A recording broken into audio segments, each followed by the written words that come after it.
नमस्कार, स्वागत आप सभी का। मैं हूं आपके साथ प्रतीक्षा। आप देख रहे हैं अमरउजाला.com। उत्तर प्रदेश की स्वास्थ्य व्यवस्था को लेकर लंबे समय तक सवाल उठते रहे, लेकिन अब तस्वीर बदलती नजर आ रही है। नए मेडिकल कॉलेज, नए इंफ्रास्ट्रक्चर, बेहतर योजनाएं, ये सब राज्य की स्वास्थ्य सेवाओं में सुधार ला रही हैं। ये बदलाव वाकई जमीन पर दिख रहा है या नहीं? वाकई में इस तरीके का बदलाव हो रहा है या नहीं? क्या उत्तर प्रदेश में जिस तरीके से हेल्थ सेक्टर ग्रोथ कर रहा है, सुधार कर रहा है, क्या वो दूसरे राज्यों के लिए उदाहरण बन सकता है? इसी पर आज बातचीत करने के लिए हमारे साथ दो बेहद खास मेहमान मौजूद हैं। डॉक्टर पंकज त्रिपाठी, जो कि जिला अस्पताल से ही हैं, और जिला अस्पताल की सीएमएस अजय राणा जी भी हमारे साथ हैं। दोनों लोग चिकित्सा की सेवा में सालों से हैं और अब बातचीत के लिए हमने उन्हें स्टूडियो में इसलिए आमंत्रित किया है क्योंकि हम ये परखना चाहते हैं कि दरअसल ये जो दावे हैं ये वाकई में हैं जमीन पर या सिर्फ आंकड़ों का खेल है।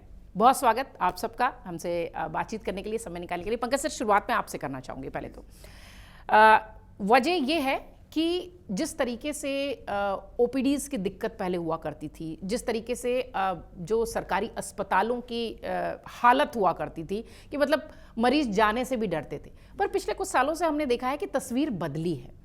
जिस तरीके से इंफ्रास्ट्रक्चर पर काम हुआ है, जिला अस्पतालों पर काम हुआ है योगी सरकार के आने के बाद, दूसरे टर्म में भी कितना बदलाव बतौर चिकित्सक, बतौर डॉक्टर आप देखते हैं? सवाल तो बेसिकली ये मेरी खुशी का है, क्योंकि बहुत कम मौके मिलते हैं कि सरकार हमारी खुशी के बारे में पूछती है।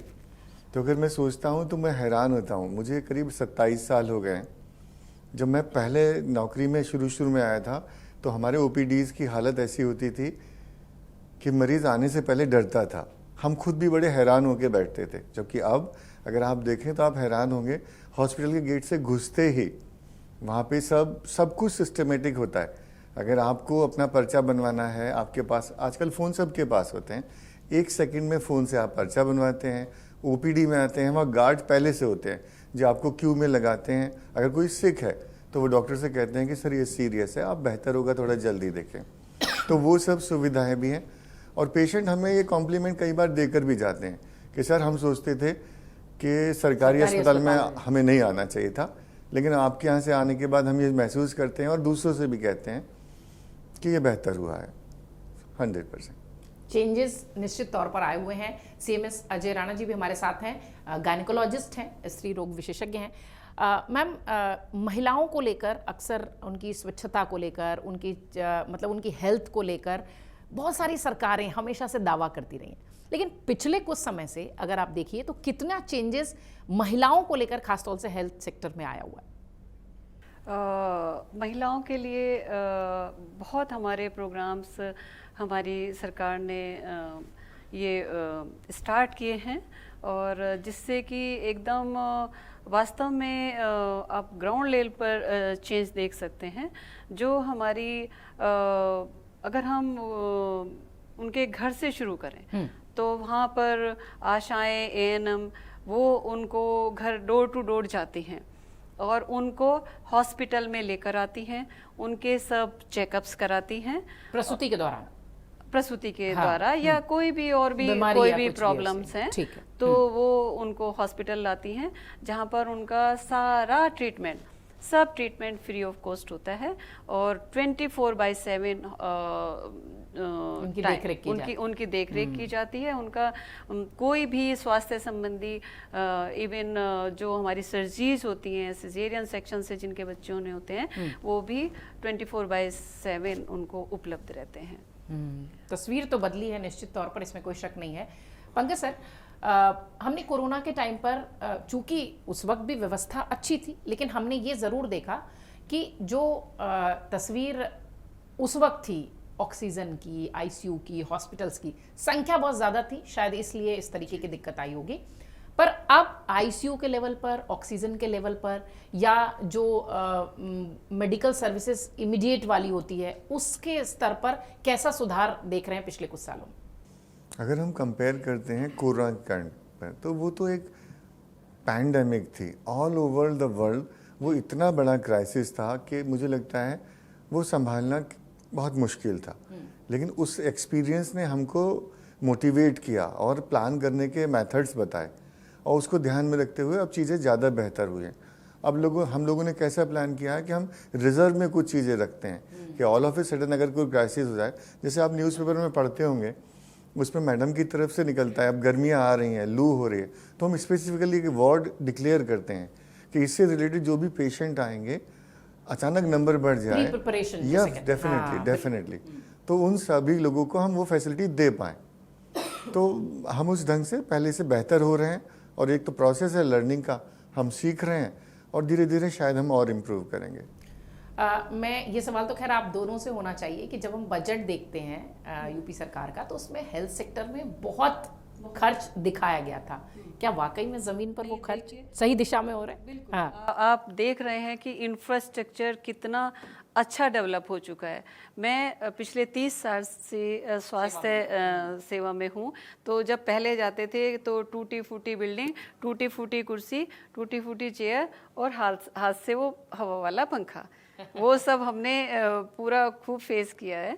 लेकिन पिछले विगत वर्षों में स्पेशली 10 इयर्स से जो हमें एकदम अच्छा सा एक ट्रांसफॉर्मेशन जो हुआ है, वो इतना अच्छा लगता है कि हमें भी लगता है कि हम भी काम करने का भी एक अच्छा मोटिव मिलता है, सब खुश रहते हैं। लेकिन पहले क्या होता था, या थोड़े दिन सरकारी नौकरी करेंगे ना, फिर अपना किसी वो और बड़े हॉस्पिटल में खुद बनाएंगे या कुछ करेंगे, क्योंकि बहुत खराब हालत थी। अब आप देखेंगे ज़्यादातर जिलों में मेडिकल कॉलेज भी बन चुके हैं और जिला अस्पताल, इतनी अच्छी बिल्डिंग्स हैं। सेंट्रल एसी है हमारा हॉस्पिटल, तो हम लकी हैं कि यहाँ पे सेंट्रल एसी हॉस्पिटल है, इतना बड़ा हॉस्पिटल है। और इसमें सरकारी सुविधाएं, ज़्यादातर मैक्सिमम सरकारी सुविधाएं हम लोगों को, अपने नागरिकों को दे पा रहे हैं। और जो मेडिसिन्स हैं, मेडिसिन्स भी आपको यकीन नहीं होगा कि हम 4 मेडिसिन लिखने के लिए बाध्य थे, BC, CPM, PCM, हाँ ज़्यादा से ज़्यादा एक सेप्ट्रॉन। और अब हमारी 393 मेडिसिन एसेंशियल ड्रग लिस्ट में वो हमारे हॉस्पिटल्स में अवेलेबल हैं। ECG, EEG, x rays, CT scan जो कि बाहर बहुत एक्सपेंसिव होती हैं, डायलिसिस यूनिट्स। तो मतलब आप समझ सकते हैं कि बहुत बहुत हमारी सरकार ने इस पर खर्च किया है। और अराउंड 200% बजट हेल्थ का इंक्रीज हुआ। और पिछले साल भी 10%, इस साल के लिए 10% रेज हुआ है बजट। उसमें हमें और भी मतलब पूरी वर्ल्ड क्लास, अब नेशनल क्लास तो थोड़ा सा हम कहेंगे, वर्ल्ड क्लास हमारी फैसिलिटीज गवर्नमेंट देना चाह रही है। जो इवन अभी कैंसर कीमोथेरेपी की यूनिट्स बनाई जा रही है, ट्रॉमा सेंटर्स बनाए जा रहे हैं, उनकी उपलब्धता। और आयुष्मान योजना के अंतर्गत कितना बड़ा लोगों को फायदा है कि वो कहीं भी जाकर कैशलेस करवा सकते हैं। तो उस पर भी बहुत बड़ा खर्च होता है। सरकारी आंकड़े हम आपको नहीं बता रहे, हम उनकी जो बीच के हैं, उनकी विधा, जो इस विधा से जुड़े हुए हैं, उन्हें ही लाकर बता रहे हैं कि कैसे पूरी तरह से दशा और दिशा बदली है। पंकज सर, मैम ने जिक्र किया आयुष्मान का। बहुत सारी ऐसी केंद्र सरकार की योजनाएं हैं जो कि नागरिकों के लिए हैं, भारतीय नागरिकों के लिए हैं, लेकिन जब वो प्रदेश में जाते हैं तो उन्हें कई तरह की दिक्कतें आती है। पर मैंने ऐसा आपसे अनौपचारिक बातचीत में भी बात निकली कि उत्तर प्रदेश में इस तरह की समस्या नहीं है। क्या पूरा प्रोसेस है, जो केंद्र की योजनाएं हैं उसे कैसे उत्तर प्रदेश के अस्पतालों में मतलब जमीन पर उतारा जाता है? अब ऐसे देखिए, जैसे बहुत सारी उनकी योजनाएं हैं, जैसे मैडम जननी सुरक्षा का कहा, या जो बुजुर्ग हैं आयुष्मान है। पहले ये पॉलिसी होती थी कि अगर आपके पास कार्ड है तो भी हो सकता है उसमें काफ़ी कमियां हों। अब तो उन्होंने ये पॉलिसी बनाई है यूपी गवर्नमेंट में कि अगर आप 70 साल के अधिक के हैं, आपके पास कोई कागज़ नहीं है, सिर्फ आप 70 साल के अधिक के हैं, तो बाकी सारी जिम्मेदारी हॉस्पिटल की होगी। वो खुद से आपका कार्ड बनाएंगे। और तो और हमारे हॉस्पिटल में तो अगर आपका आयुष्मान कार्ड है तो उस पर एक टैग लगा दिया जाता है, they have to be treated as a VIP। उस पर लिखा होता है आयुष्मान कार्ड, तो उनको पहले देखा जाता है, उनको कंसीडर किया जाता है। और वो सारी जांचें जिनका ऑफिशियली कुछ चार्जेस है, वो भी उन्हें फ्री ऑफ कॉस्ट होती है। तो एक हमारा जो हमारे प्रधानमंत्री जी का मिशन भी है डिजिटल इंडिया का, तो डिजिटलाइजेशन हो रहा है हेल्थ सर्विसेज का। और एक आप अकाउंट बनाएंगे, ठीक है, ABDM के अंतर्गत आप जो है एक हेल्थ अकाउंट बनाते हैं। ड्रीफ केस ऐप पर जाकर अपना हेल्थ अकाउंट आप ये जनरेट कर सकते हैं। उस एक ही आईडी से आपको पूरा का पूरा आपका हेल्थ रिकॉर्ड उस पर ऑनलाइन आपके रजिस्टर हो जाएंगे। फिर आप उस आईडी को लेकर कहीं भी जा सकते हैं। आपका जो पुराना पेपरलेस वो सब उस पर आ जाएगा। तो ये सभी के लिए एक हमारी सरकार द्वारा बहुत बड़ी उपलब्धि है कि आपको कुछ भी कैरी करने की जरूरत नहीं है। आप अपना फ़ोन ले जाइए, आप अपनी वो आईडी दिखाइए और आप अपना ट्रीटमेंट कराइए। फ्री ऑफ कॉस्ट आप मेडिसिन लीजिए। आपकी सारी जाँचें फ्री हैं जो बहुत बहुत कॉस्टली होती हैं बाहर, और मेडिसिन भी फ्री हैं। तो मेरी सबसे अपने नागरिकों से अपील है, बदलता उत्तर प्रदेश खास तौर से हेल्थ और सैनिटेशन के सेक्टर में। पंकज सर, 108, 102 इस पर राजनीति भी बहुत होती है, एम्बुलेंस बुलाओ पहुंचती नहीं है। बट पिछले कुछ सालों से हमने जब यूपी इलेक्शन सेकेंड टर्म में हम जब ज़मीन पर भी गए थे तो वहाँ पर भी बहुत सारी महिलाओं ने या बहुत सारे लोगों ने रूरल एरिया में भी ये बात कही कि हमें थोड़ा वक्त लगता है लेकिन एम्बुलेंस आ जाती है। हम सरकारी अस्पतालों से जब कांटेक्ट करते हैं तो वहाँ फ़ोन उठता है जो पहले नहीं होता था। कितना बदलाव आप देख रहे हैं? देखिए, मैं जब हम लोग आ रहे थे यहाँ तो मेरी मैम से बात हुई तो मैम बोली कि जैसे मैं इमरजेंसी में कभी इंस्पेक्शन के लिए जाता हूँ तो वहाँ एम्बुलेंस खड़ी होती हैं। मतलब इसे अदरवाइज मत लीजिए, कई बार तो पेशेंट सिर्फ घूमने के लिए अगर उसने कॉल कर दिया है कि मेरे पेट में दर्द है तो सिंसियरिटी देखिए टीम की कि वो एम्बुलेंस जाएगी वहाँ, उनको लेगी, उन्हें हॉस्पिटल लाएगी। तो दे आर वर्किंग। हाँ, कुछ लूप होल्स हो सकते हैं, मैं स्वीकार करता हूँ, क्योंकि हमारी पॉपुलेशन बहुत है, उतनी रिसोर्सेज शायद अभी नहीं है, तो कभी कभी हम लेट हो जाते हैं, कभी कभी ऑक्सीजन भी उसमें कम होती है। मैं स्वीकार करता हूँ हमें वहाँ सुधार की ज़रूरत है। लेकिन ये तो निश्चित तय है, मैं घटना आपसे लूँगा। जब मैं छोटा था तो मेरी बहन छत से गिर गई और हम परेशान हुए उसे किसी हॉस्पिटल ले जाने के लिए। लेकिन आज की तारीख में आप कहीं गांव में कुछ भी होता है, सिर्फ कॉल कीजिए और वेट कीजिए, वो आपके पास पहुंचेगी निश्चित। दूसरा, आप गांव में बैठे हैं, आपके पेट में दर्द है तो टेली मेडिसिन से आपने कॉल किया, यहाँ स्पेशलिस्ट फ़ोन उठाएगा, आपको मेडिसिन बताएगा, इन्वेस्टिगेशन बताएगा और ज़रूरत समझेगा तो एम्बुलेंस को कॉल करेगा और आपको बुलवा लेगा। ये भी कितनी अच्छी डेफिनेटली मतलब आपको जाना भी नहीं है, जाना भी नहीं। हाँ, you have to make a call. Yes, definitely. और हमारे यहाँ जो पेशेंट स्पेशली आपने गर्भवती महिलाओं की जो प्रसव के लिए आती हैं या जो नसबंदी कराने के लिए आती हैं, जब वो अपना पूरा ट्रीटमेंट होने के बाद घर जाती हैं तो उसके लिए भी हम एम्बुलेंस के द्वारा ही उनको घर भेजते हैं। वाकई में हेल्थ सेक्टर में तो उत्तर प्रदेश बदल ही रहा है।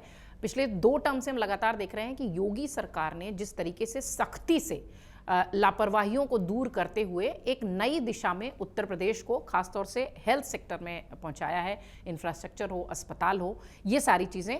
कार्यक्रम के अंतिम दौर में हैं हम। एक सवाल आप लोगों से ऐसा कि जब पहले आप ही से शुरू कर देते मैम, कि जब इस तरीके की चीज़ें होती हैं, आपका प्रदेश इस तरीके से ग्रोथ कर रहा होता है, तो क्या ये रोल मॉडल बनने की ओर दिशा है? दूसरे प्रदेशों को सीखना चाहिए कि भाई उत्तर प्रदेश ने कितना डेवलप किया है इस सेक्टर में? बिल्कुल बिल्कुल, हमें अब बहुत खुशी होती है। पहले गाने भी उल्टे पुल्टे बन जाते थे बिहार और पटना और उत्तर प्रदेश, तो अब बहुत अच्छा लगता है। लेकिन हमारा उत्तर प्रदेश कहने में हमें वाकई में जैसे उत्तरदायित्व हम निभा रहे हैं एक इंडिया के रोल मॉडल होने में भी। और नोएडा में स्पेशली जो हमारा जिला अस्पताल है वो NHA की तरफ से एक फर्स्ट प्लेस पर आ रहा है बहुत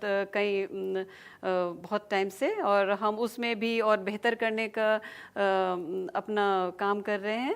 और स्कैन एंड शेयर में पूरे उत्तर प्रदेश में हम फर्स्ट प्लेस पर हैं।